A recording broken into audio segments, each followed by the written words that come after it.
రాజన్న సిరిసిల్ల జిల్లా ఎల్లారెడ్డిపేట మండలం అల్మాస్పూర్ గ్రామంలోని రేణుకా ఎల్లమ్మ గుడి. మనం ఎదురుగా చూస్తున్నటువంటి విగ్రహాలు చూడండి. పరశురాముడు, చంద్రాలదేవి ఎంతో వైవిధ్యంగా ఆనాటి నకాశి వారు చేసినటువంటి విగ్రహాలు ఇవి. అమ్మవారు రేణుకా ఎల్లమ్మ, జమదగ్ని మహాముని.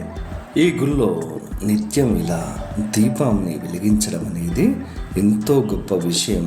ఇలా అఖండంగా దీపాన్ని వెలిగించడం ద్వారా గుడి ఆయుష్ను, యంత్ర బలాన్ని పెంపొందిస్తుంది. గుడిలో ఎల్లమ్మ పరివారం అంతా కూడా తప్పనిసరిగా ఉంటారు. ఇలగౌరు, పరశురాముడు, చంద్రాలదేవి, చిట్కెలయ్య, డొక్కలయ్య, మహాగణపతి, చెంపన్న, ఇలా చాలామంది అయితే మనకు కనబడుతూ ఉంటారు. ఇచ్చునాథ్, యోగినాథ్, విశ్వనాథ్, ఏక్నాథ్, ఇలా విగ్రహాలన్నీ కూడా ఎల్లమ్మ గుళ్ళో ఖచ్చితంగా ఉంటాయి. ఈ భారీ బొమ్మల నడుమ బంగారు తల్లి రేణుకా ఎల్లమ్మ భక్తుల మొరనాలకించి భక్తుల కోరికలను తీరుస్తుంది. ఈ గుడికైతే 10 సంవత్సరాల క్రితం అయితే రంగులు వేశాను. ఇది మంటపం లోపలైతే ఈ తాళ్ళు, ఈదులు, వనాన్ని ఇక్కడ వేయడం జరిగింది. గౌడ్సు యొక్క కులకచికి సంబంధించిన ఇలాంటి బొమ్మలు అయితే ఖచ్చితంగా వేయాల్సిందే. 10 సంవత్సరాల క్రితం అయితే ఈ గుడి సిద్ధోగం అయితే జరిగినది. మళ్ళీ ఈ మధ్యలో చేయలేదు. చాలా ఏరియాలో అయితే ఎల్లమ్మ గుళ్ళు 5 సంవత్సరంలో ఒకసారి సిద్ధోగం చేస్తూ ఉంటారు.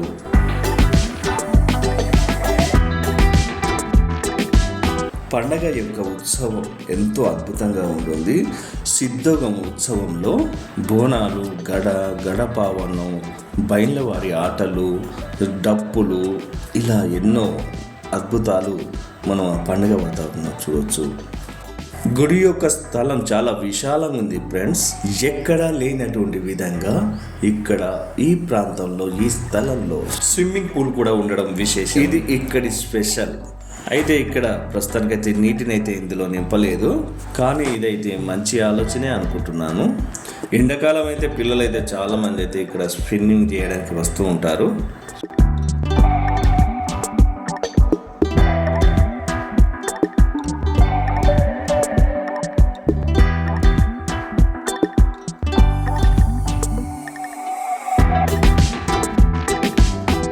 గుడైతే ఈ అందమైన చెట్ల నడుమ చాలా బాగుంటుంది, ప్రశాంతంగా ఉంటుంది వాతావరణం అంతా కూడా.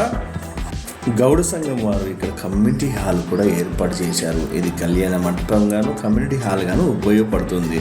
మంచి ఆలోచన. ఇంకొక స్పెషల్ అట్రాక్షన్ నాగదేవత యొక్క ఈ పుట్ట ఎల్లమ్మ అని అంటుంటారు. పుట్ట ఎల్లమ్మ విగ్రహాన్ని అయితే ఇక్కడ గుడికి ఆగ్నేయ భాగంలో అయితే ప్రతిష్ఠించారు. రోడ్డు పైన వెళ్ళే వారికి మాత్రం ఈ యొక్క విగ్రహం అయితే ప్రధానంగా గుడి కంటే ముందు అద్భుతంగా కనబడుతుంది. గుడి యొక్క మండపం అయితే ఈ విధంగా ఉంది.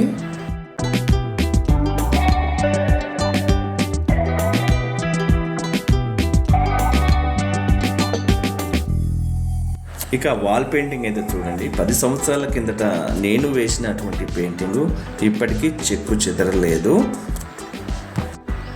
ఈ చిత్రాలన్నీ కూడా ఒకసారి పరిశీలించండి. బాలగణపతి, పార్వతీదేవి మరియు రేణుకా ఎల్లమ్మ యొక్క చరిత్ర బొమ్మలు వేయడం జరిగింది.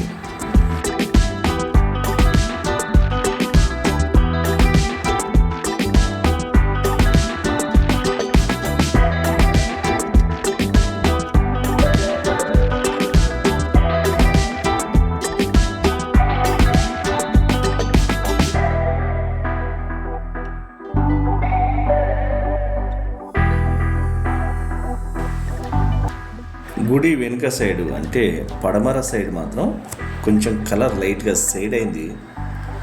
ఈ చిత్రాలు కూడా ఒకసారి చూడండి.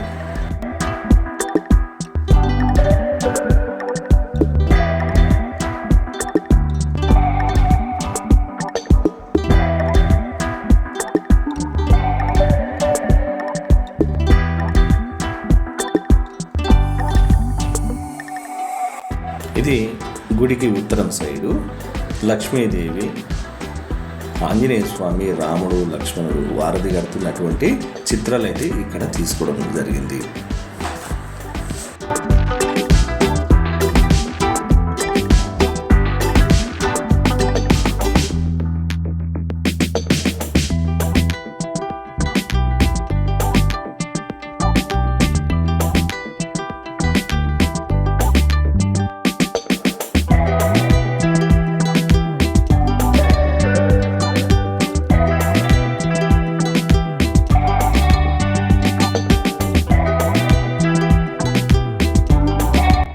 ఈ గుడి మాతమ్మ గుడి. చూశారు కదా. ఈ వీడియో మీకు నచ్చితే లైక్ చేయండి, షేర్ చేయండి. మీ అభిప్రాయాన్ని కామెంట్ రూపంలో మాకు తెలియజేయండి. నమస్తే, మీ గణేశ్వరు వెంగళ.